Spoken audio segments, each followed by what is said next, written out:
epic, crazy, historic. These are all words that come to mind when you talk about the snowpack out west. Matt, parts of California have seen up to 109 inches of snow in just the last week. So the concern is with all this snow on the neighboring property, that could potentially collapse the roof. It's happened down the street from here. Yes, roofs are collapsing, houses are completely buried in, and the roads are extremely damaged. If you haven't heard by now, the Sierra Mountain Range has been dumping snow in Northern California. Some places in the state in the Sierra have received 800 inches of snow. That's like 66 feet of snow. It's just kind of crazy. California water officials reported a few days ago on their April snow survey that the Sierra snowpack is among the largest on record dating back to the 1950s, which is amazing for California since last year's survey was critically low, impacting water cuts across the entire state. Now this year, snowpack is averaging a 237% boost compared to normal for the date. Sean Day Guzman, snow survey manager for the State Department of Water Resources, said this. This year's statewide snowpack will probably most likely be either the first or second biggest snowpack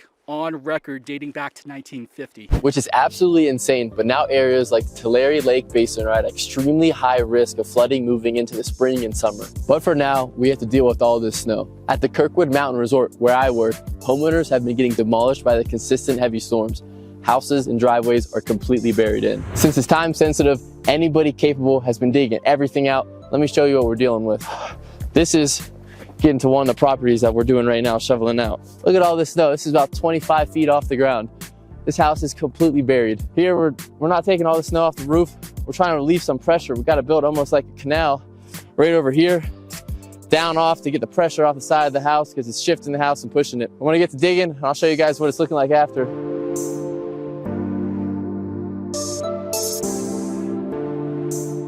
And this is 8 hours later.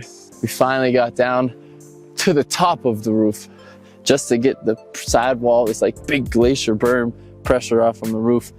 This is just the top of the roof. There's another 10, 15 feet down on the ground, and we already dig 10, 15 feet to get right here. This is just one example of houses up here at Kirkwood. Absolutely buried.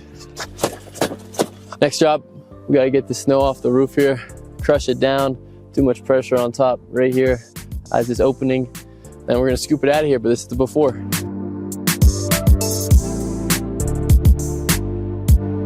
Here it is. We just finished a couple hours later.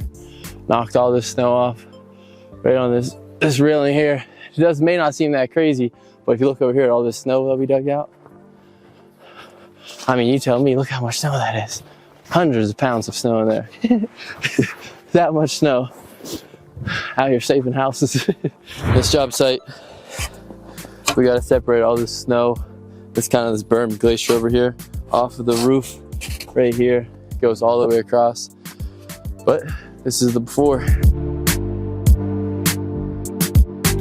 We've been going, it's been about, I don't know, a couple hours. It's been pretty hard. We're making kind of a tunnel going across. We started on one side and we transitioned to the other. Ben called Boss Man and he was saying, yeah, you guys gotta get some weight off the top of... Boss Man says we're gonna die. Yeah, he said you gotta get some weight off the top of the roof or else it's gonna slide on us. And this is a lot of weight on the roof. It'll slide on us and crush us, so we're like, crap. Now we gotta shovel off a bunch of weight off the roof and keep on going and separate that edge. We had to stop with the last job. It was a little bit too dangerous because the weather is getting really slick. Has a high chance of it falling out, so took a break there. Now we got this new job. We gotta make stairs here. I'm gonna get rid of all this, make a nice stair path right up to all these houses because there's a bunch of houses back there that are completely buried. There's no way to get up to them. A couple hours later, that's art. Now someone can go into their house. Before they could not get to their house. Now they have steps going up. It's very important to not step on the edges while they're still soft. You want them to freeze overnight. And they're real marble stairs. Boom. So we started off the day back at that house where we dug the trench. And our goal for the day at that job was to relieve some of that snow on top of the roof because there was still a lot of pressure there. Our boss, he mentioned to us, hey, don't go in the trench. Anything you do, don't go in the trench because if that slides down, you guys are screwed. There's nothing you do. It's a couple thousand pounds of snow falling on top of you, crushing you. We'd have to wait for the helicopter to come and all this crazy stuff. So we're like, okay, got it. The entire left side of the roof, like a huge part of the roof just slid out from under Ben. He was in the air and falling. Ben, how would you explain? I'm standing on top of it shoveling, and before I could even think, before I could even do anything, I just feel the ground from underneath me slip away. You can't do anything about it. It just goes right from underneath you. You don't even know what happens. Whoa.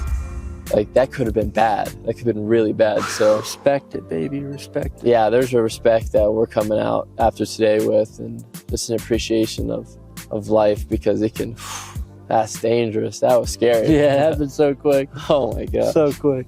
It's the next day. We've been put at another job site, and it is a big roof. We have a A-frame that is completely buried, going both ways. And we're trying to figure it out and play it safe, since yesterday we had that roof slide on us. This is gonna be a fun one.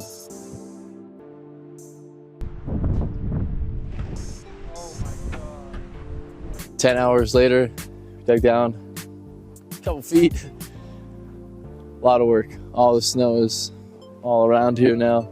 Not easy, because a lot of the snow has frozen over to ice, so they are digging through these icy conditions. It's very, very demanding on the body, requires a lot of manpower. And I never really explained why we do that method. Breaking the ice into ice blocks, like chunks like this. It's nice because you can throw it. It's a lot better on the back. It's also pretty efficient.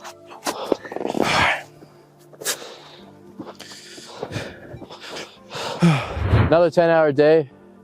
We dug down a crazy amount more, and we found the edge over here to the roof and released some pressure over here. There's still all this snow here, but from where we came, it is incredible. And that's in 20 hours. We took all that off. After clocking in this day, that's gonna be my last clock in shoveling. In the last 14 days, I shoveled 11 of them. And this last week alone, worked 54 hours in 6 days. 3 of those days were 10-hour days. Oh, my body's beat. I'm fatigued. Strangely enough, a really good time. This has been a really eye-opening experience, because I don't know when I'm ever gonna see this much snow again.